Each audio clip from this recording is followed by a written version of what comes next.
काय करता हे बोकाड? एकदम खरंच बघितलंय तुम्ही की एकाच वेळी तुमच्या कळपातल्या सर्व शेळ्या हिटवर येणार. हां, बघू शकता ही शेळी पण आता हिटवर आहे. बोकड तिच्या मागं मागं फिरतंय. आता बघा, आजचा टॉपिक मी असा का घेतला की सर्व शेळ्या एकाच वेळी हिटवर येणार कळपातल्या. म्हणजे मला नेमकं म्हणायचं काय होतं, मला नेमकं सिद्ध काय करायचं होतं. चला तर आजच्या या व्हिडिओमध्ये सांगतो. नमस्कार मित्रांनो, मी रणदे भैया शेळीपालन फार्म मध्ये पुन्हा एकदा स्वागत. रोजचे नवनवीन टॉपिक असतात आपले, तसंच आजचाही टॉपिक आहे की आपल्या कळपातल्या सर्व शेळ्या एकाच वेळी हिटवर कशा आणायच्या. चला सगळं माहिती सांगतो. हे बघा, जसं की तुम्ही बघू शकता किंवा तुम्हाला माहीत असेल, मनुष्य हा प्राणी आहे आणि मनुष्य प्राणी कधीही कोणत्याही वातावरणात, दिवसा दुपारा, संध्याकाळी, रात्री, निम्या रात्री कधीही मूड बनवू शकतो. तसंच जनावरांचं नसतं मित्रांनो. जनावरं हे सीझनल असतात. म्हणजे काय, एक पर्टिक्युलर त्यांचा सीझन असतो, एक काळ असतो, वेळ असतो हिटवर येण्याचा, काहीतरी गोष्टी करण्याचा. तसं माणसाचं नसतं. तर मग तीच गोष्ट या जनावरांमध्ये, शेळ्यांमध्ये आहे, शिकून घेण्यासारखी आहे. ती म्हणजे काय की शेळ्या हिटवर कधी येतात नेमकं. तर आजच्या या व्हिडिओमध्ये तुम्हाला संपूर्ण बेंबीच्या देठापासून, म्हणजे आपण म्हणतो ना, नखापासून तर शेंड्यापर्यंत सगळी माहिती मिळाली. तशी माहिती तुम्हाला शेळ्यांच्या हिटबद्दल सांगणार आहे. हे बघा, सर्वप्रथम ध्यानात ठेवा, शेळीला हिट केव्हा येते किंवा कसं येते, काय पद्धत असते. एक सगळ्यात पहिलं आणि मूळ सगळ्यात महत्त्वाची गोष्ट, बोकडाच्या वासानं शेळ्या फास्ट हिटवर येतात, ही गोष्ट ध्यानात ठेवा. त्याच्यानंतर दुसरी गोष्ट, जसं की आपल्या मनुष्यामध्ये असते मेन्स्ट्रुअल सायकल असते, तशी जनावरांची हीट सायकल असते. दोन्हीही पद्धती पूर्णपणे वेगवेगळ्या आहे, पण सायकल जी असते ती पद्धत जवळपास सेमच आहे. मनुष्यामध्ये जे असतं ते एक बनत असतात, काही पद्धती असतात, आणि जनावरांमध्ये सुद्धा एक बनत असतात, त्यांना नाव वेगळं असतं फक्त, पण पद्धत ही जवळपास सेमच असते. शेळी ही दर 21 दिवसाला ॲटोमॅटिकली, जर तंदुरुस्त असेल, चांगली असेल, तर व्यवस्थित दर 21 दिवसालाच हिटवर येते, जर ती लागवड केली नाही तर. फक्त तिच्या शरीरामध्ये कसल्याही प्रकारची, कोणत्याही धान्याची किंवा प्रथिनांची, खनिजांची कमतरता नसावी. काही शेळ्यांना प्रॉब्लेम येतो की त्यांच्या अंगात सर्व काही असतं, खायला बी भरपूर असतं, मांदाळलेल्या असतात, 3 वेळा हिटवर येतात. मग तो प्रॉब्लेम वेगळा. पण एक नॉर्मली, नॅचरली तुमच्या कळपातल्या सर्व शेळ्या एका वेळेला हिटवर कधी येतील. आणि बरेच वेळेस मलाही लोक विचारतात की रणदे भैया, तुमच्याकडं लॉटमध्ये पिल्लं कसे असतात. आमच्या भागात जर तुम्ही शेळ्यावाल्यांची पिल्लं बघितले, जे की अनुभवी शेतकरी आहेत, दिवाळीच्या टायमाला, दिवाळी दसरा सुरू झाला की एका आठवड्यात त्यांच्या सगळ्या शेळ्या येऊन पडतात. मग याला कारण काय नेमकं, कसं काय होतं? बरेच लोक म्हणतात, रणदे भैया आम्हाला कळनाच, कधी शेळ्या लागताय कधी जाणताय. आमच्या पावसाळ्यात जणू राहिल्या, आणि हिवाळ्यात पिल्लं देऊ राहिल्या, आणि उन्हाळ्यात बी पिल्लं देऊ राहिल्या. याला काय कारण आहे? याला नेमकं करू काय शकतो आम्ही की आमच्या बी शेळ्या तुमच्यासारख्या लॉटमध्ये येतील, जेणेकरून आम्हाला पिल्लांच्या विक्री व्यवस्थापनात, संगोपनात, सगळ्याच याच्यात मदत होईल. चला तुम्हाला आजच्या या व्हिडिओमध्ये सांगतो. सगळ्यात पहिले तर मित्रांनो, एक गॅप. मी 7-8 दिवसापूर्वी पण तो व्हिडिओ टाकलेला आहे की बोकड कळपात का असू नये. कंटिन्यू बोकड जर तुम्ही कळपात ठेवला तर कोणती शेळी कधी हिटवर आली आणि कधी लागून गेली तुम्हाला कळणारच नाही. त्याच्यामुळं कंटिन्यू बोकड कधीच कळपात ठेवायचं नाही. तुम्हाला ज्या महिन्यात, ज्या आठवड्यात शेळ्या हिटवर आणायच्या आहे, त्या महिन्यात आणि त्याच आठवड्यात शेळ्यांमध्ये बोकड सोडायचा. तोपर्यंत तो बोकड शेळ्यांपासून कमीत कमी तुम्हाला त्या लागवडीच्या कालखंडापासून कमीत कमी 2 ते 3 महिने अगोदर, 1.5-2 महिने, 2.5 महिने अगोदर बोकड कळपापासून बाजूला करायचं आहे, जेणेकरून तुमच्या लक्षात तरी येईल कमीत कमी शेळ्या हिटवर येत आहे की नाही येत. मग ती पद्धत कशी, चला तुम्हाला सांगतो. हे बघा, जर तुम्हाला समजा आता मे जूनमध्ये पावसाळ्याच्या तोंडाला हिटवर शेळ्या आणायच्या असतील, सगळ्यात पहिला आणि महत्त्वाचा मुद्दा आणि पहिली मदत निसर्गच तुम्हाला करतो. ती म्हणजे काय, गढूळ पाणी जे म्हणतो आपण. सुरुवातीला पावसाळ्याच्या तोंडालाच गढूळ पाणी मदत करत असतं तुमच्या त्या शेळ्यांना हिटवर येण्यासाठी. कारण त्याच्यामध्ये NPK असतात, खतं असतात, वातावरण तसं बनून आलेलं असतं की शेळ्या ॲटोमॅटिकली हिटवर येतात गढूळ पाण्यामध्ये. आणि त्यावेळेला लागलेली शेळी कधी उलटत नाही, ही गोष्ट ध्यानात ठेवा, जर व्यवस्थित लागवड झाली तर. दुसरा मुद्दा, जर शेळी व्यवस्थितरित्या तंदुरुस्त असेल आणि हिटवर आली आणि लागवड झाली, तरीसुद्धा ती शेळी हिटवर आल्यानंतर लागवड राहते, गाभण राहते. ही एक गोष्ट आहे. मग ती कोणत्याही सीझनमध्ये येऊ शकते. शेळ्यांचं असं काही पर्टिक्युलर नसतं की उन्हाळ्यात येतील, हिवाळ्यात येतील. शेळी वर्षातून कधीही येते आणि कधीही लागते. तुम्ही बघू शकता, 12ही महिने शेळ्यांना पिल्लं होतात, 12ही महिने शेळ्या हिटवर येतात. तर असं फिक्स काही नसतं.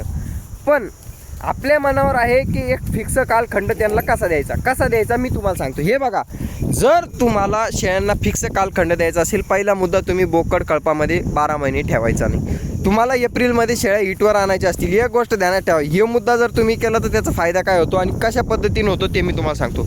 जर तुम्ही हे बघा 1 एप्रिलला जरी शेळी हिटवर येऊन गेली आणि तुम्ही 4-5 एप्रिलला बोकड कळपात आणून सोडला, तरी मित्रांनो बाकीच्या शेळ्यांसोबत त्या आठवड्यात ती शेळी पुन्हा हिटवर येते. जरी शेळीचा कालखंड 21 दिवसाचा असला हिटवर येण्याचा सायकलचा, तरीही ॲटोमॅटिकली निसर्ग असा त्या शेळीला बनवतो की ती 8 दिवसात पुन्हा हिटवर येण्याची कॅपॅसिटी ठेवते. तर हा एक मुद्दा तुम्ही ध्यानात ठेवा.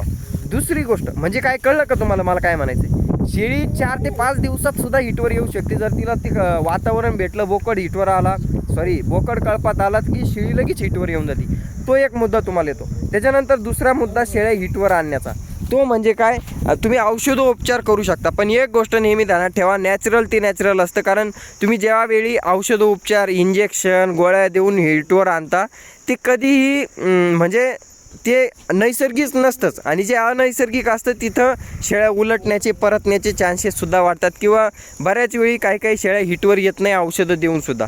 तर पहिला मुद्दा नॅचरली शेळीला व्यवस्थित खानपान देणे आणि शेळी व्यवस्थित ठेवणे, त्यावेळेला शेळी हिटवर येते. दुसरा मुद्दा, बोकड शेळ्यांपासून लांब ठेवला तर ज्यावेळी शेळ्यांमध्ये बोकड येतो, ज्यावेळी बोकड मोकळा होतो, तर बोकडाच्या शिंगाखाली एक ग्रंथी असते. त्या ग्रंथीतून बोकड ॲटोमॅटिकली तो वास सोडत असतो आणि त्या वासामुळं शेळ्या ॲटोमॅटिकली हिटवर येऊन जातात. तर हे एक मुद्दा आहे. त्याच्यानंतर तुम्ही नॅचरली काय करू शकता बघा, शेळ्या हिटवर आणायच्या असतील तर घरात मोड आलेली मटकी असते किंवा मटकीची धान्य असतं, ते जर भिजू घातलं आणि 2-4 दिवस खायला दिलं, ॲटोमॅटिकली शेळी हिटवर येऊन जाते. तो मुद्दा जमत नसेल तेही करून पाहिला असेल. दुसरा मुद्दा, तुम्ही हिटाली नावाची गोळी शेळीला देऊ शकता. नॅचरल गोळी आहे, आयुर्वेदिक गोळी आहे. 8 दिवसाच्या आत, 15 दिवसाच्या आत शेळी हिटवर येते. तिसरा मुद्दा, तेही जमत नसेल तर प्रेग्मा नावाचं इंजेक्शन येतं. तेही जमत नसेल तर मिनरल मिक्सचर चालू करायचं. शेळी मित्रांनो 1 महिन्या 2 महिन्याच्या आतमध्ये तुमची शेळी व्यवस्थित हिटवर येते, लागवड होते आणि गाभणसुद्धा राहते. या गोष्टी समजून घ्या आणि मस्त उपाय आहेत आणि या उपायांवर तुम्ही एक वेळ कार्य करून बघा. त्याच्यानंतर तुम्हाला सांगतो मित्रांनो, शेळी हिटवर आणण्याची प्रोसेस. तुम्ही म्हणशाल रंदे भैया बोकड नाही आहे. सगळ्यात पहिला मुद्दा, ती शेळी हिटवर येते का नाही येते हे बी तुम्हाला कळलं पाहिजे. कारण काठेवाडीसारख्या शेळ्या आहे किंवा जातवान शेळ्या ज्या असतात त्या शक्यतो मुक्या माजाच्या असतात. म्हणजे काय, ते कळतच नाही हिटवर आल्या की नाही. तर सगळ्यात पहिला मुद्दा तुम्ही काय करायचं आहे की तुमच्या कळपामध्ये बोकड ठेवायचं आहे. बोकड आल्यानंतर शेळी ॲटोमॅटिकली हिटवर आहे की नाही ते कळून जाते. आता ही बघा, ही शेळी शेपूट हलवत नाही, घाण गाळत नाही, पण बोकड तिच्या मागं कंटिन्यू लागलेलं आहे. याच्यावरून तुम्ही समजून जायचं की ही शेळी हिटवर आहे. आता तुम्ही जर हा बोकड नसता तर मला कळलंच नसतं ही शेळी हिटवर, कारण ती घाणं गाळीना, शेपूट हलविना, काहीच करीना. पण बोकडाला वास कळतो मित्रांनो. तर हा एक मुद्दा आहे की तुम्ही बोकड कळपात ठेवायचा ज्या वेळेला तुम्हाला शेळ्या हिटवर आणायच्या असेल. दुसरा मुद्दा म्हणजे काय, शेळ्या लक्षणं ध्यानात ठेवायचे. पहिलं लक्षण म्हणजे काय, शेळी डिस्चार्ज करत असते, एकदम व्हाईट पातळ पाण्यासारखा पारदर्शक डिस्चार्ज करत असते. आणि तो डिस्चार्ज, हिटवर आलेला डिस्चार्ज जो असतो तो एकदम काचीसारखा तरंगत असतो. म्हणजे सोट गाळते ती डायरेक्ट पायापर्यंत खाली गळतो सोट. तुम्ही एकदम असा जबरदस्त सोट गाळते शेळी, त्यावेळेला समजून जायचं काचेच्या पाण्यासारखा किंवा मग पारदर्शक डिस्चार्ज आला की समजून जायचं शेळी हिटवर आलेली आहे. अजून काही मुद्दे आहेत शेळ्या हिटवर आणण्यासाठी. ते मुद्दे म्हणजे काय, शेळ्यांना व्यवस्थित वातावरण देणे. जर तुम्ही शेळ्यांना व्यवस्थित खायला घातलं नाही किंवा अति प्रमाणात खुराक घातला आणि जर शेळीला चरबी आली तरीही उपयोग होत नाही. तर शेळी हिटवर आणण्यासाठी शेळीची तब्येत ही मीडियम ठेवायची. म्हणजेच काय, आता तुम्हाला दाखवतो, नॉर्मली नॅचरली दाखवतो कशी. आता हे बघा, ह्या ज्या सर्व शेळ्या तुम्हाला दिसत असेल, एक नॉर्मली थोड्याशा खराब दिसतील अंगावरती. या का खराब दिसत आहे, याला कारण आहे मित्रांनो, यांना आपण मीडियम साईजमध्ये ठेवलेलं आहे. जर तुम्ही शेळी या पद्धतीनं बांधवली, आता ही आपली जन्नत आहे, गाभण आहे, त्याच्यामुळं ताजी दिसते. पण काही शेळ्या नॅचरलीच एवढी ताकद असते की त्या शेळ्या लागतच नाही किंवा हिटवर राहत नाही. त्याला काय कारण आहे, एक गोष्ट ध्यानात ठेवा, गर्भपिशवीवर जेव्हा चरबी येते शेळीला किंवा मग पाठीला जर चरबी आली त्यावेळेला मित्रांनो तुम्ही कितीही काही केलं तर चरबी कमी होत नाही. शेळीची वरून तब्येत कमी होऊन जाते पण मधली चरबी तशीच राहते. आणि त्यावेळेला मग ती शेळी कितीही लागवड केली तर बोकडाचा जो आहे तो समजून घ्या तुम्ही, जी वस्तू आहे ती जर मध्ये गेलीच नाही, व्यवस्थित सिमेंट्स जे आहे ते इन्सर्ट झालं नाही तर तिथून पुढं पिल्लू बांधण्याचे विषयच नाही आहेत. त्याच्यामुळं कधीही ध्यानात ठेवायचं की तब्येत ही मापात असावी. डॉक्टर लोक बी सांगतात बघा, जोपर्यंत तब्येत कमी होत नाही तोपर्यंत तुमचे काही चान्सेस होणार नाही. त्याच्यामुळं तब्येत कमी करा, व्यायाम करा. तशी गंमत आहे. कोणाला सांगता काय सांगते ती तुमचं तुम्ही बघून घ्या. मी तर शेळ्यांचं सांगत होतो तुम्हाला. हां, तर ह्या ज्या शेळ्यांची तब्येत तुम्हाला खराब दिसते याच्या मागं हेच कारण आहे की शेळ्या व्यवस्थित टायमिंगवर हिटवर आल्यानंतर, लागवड झाल्यानंतर, शेळ्या लागवड झाल्यानंतर एकाच लागवडमध्ये राहून गेल्या पाहिजे. आणि उलटली बी तर पुन्हा दुसऱ्या वेळेस लागली तर राहिलीच पाहिजे. नाही तर पुन्हा दर 8 दिवसाला हिटवर येते, दर 8 दिवसाला हिटवर येते. त्याला मागं कारण असं आहे की शेळी मांदावलेली असते, चरबी आलेली असते आणि त्याच्यावर शक्यतो उपाय निघत नाही मित्रांनो. ती शेळी विकल्याशिवाय तुम्हाला पर्याय राहत नाही. कारण मग 3-3 वेळा मग प्रोसेस आहेत. तुम्हाला कमीत कमी 3 ते 4 महिने ट्रीटमेंट करावं लागते. कमीत कमी 3 हिट ट्रीटमेंट करावं लागते तेव्हा शेळी क्लिअर होते. आता विचार करा तुम्ही 3-4 महिने ट्रीटमेंट करूच तर माझ्यासारखा माणूस काय करतो आज तुम्हाला सांगतो, नॉर्मल सांगतो बरं का. आता ही जन्नत आहे, ही जन्नत मित्रांनो इतकी मांदवलेली आहे किंवा इतकी ताकदीच्या अंगावर आहे. कटिंगला विकायची म्हणली तर 15-16 हजार रुपये येतात. आता ही पाट मी 4 महिने ट्रीटमेंट करून सांभाळायची, त्याच्यानंतर हिटवर राहायची, त्याच्यानंतर 5 महिन्यांना पिल्लं द्यायची, त्याच्यानंतर ते पिल्लं यायल्यानंतर 4 महिन्याने विकायची. म्हणजे कमीत कमी 1 वर्ष मला हिला घाल नाही. इथून पुढं इतके दिवस तर सांभाळीच मी. आता 12 महिने लोक तेच करतात, 12-12, 14-14 महिने सांभाळतात. पाठ मोठी होईन पण दाणे खाऊ घालत्या. कधीही ध्यानात ठेवायचं, शेळ्यांना भाकड काळामध्ये अजिबात दाणे द्यायची नाही, खुराक द्यायचा नाही. जर तुम्ही भाकड काळात खुराक घातला आणि शेळ्यांना चरबी आली तर शेळ्या हिटवर येण्यासाठी प्रॉब्लेम देतात आणि हिटवर आल्या तर गाभण राहण्यासाठी प्रॉब्लेम देतात. तर खुराक घालायचं नाही. आता ती शेळी मित्रांनो सगळ्यात सोपा उपाय सांगतो. तुमच्या घरी जर मांदवलेली शेळी असेल, 3-3 वेळा हिटवर आलेली शेळी असेल किंवा येत नसेल, सरळ विकून टाकायची मित्रांनो. 15-16 हजार रुपये त्या शेळीची एवढले. तुम्हाला गाभण शेळी येते ना 15-16 हजारात, किंवा एक सिंगल पिल्लावाली शेळी जरी घेतली. आता मित्रांनो एक गोष्ट जाणून ठेवा, 3-4 महिने हिला ट्रीटमेंट करायची, तिथून पुढं ती लागायची, तिथून पुढं यायची, तिथून पुढं ती पिल्लं विकायची. त्याच्यापेक्षा तुम्हाला हे सोपं नाही का, ती 16 हजारात विकायची, 2-3 हजार रुपये टाकून 20 हजाराची अशी मोठी 2 पिल्लावाली शेळी घ्यायची. ते पिल्लं मित्रांनो पुढच्या 12 महिन्यात तुम्हाला 30-40 हजार रुपयाची विकून जात्या. बरं एवढं सगळं जाऊन द्या, 2 पिल्लावाली शेळी तुम्ही 20 हजाराची घेतली, ते पिल्लं 3 ते 4 महिन्यांना तुमची कितीला विकणार आहे? 15 हजाराला ते विकतील.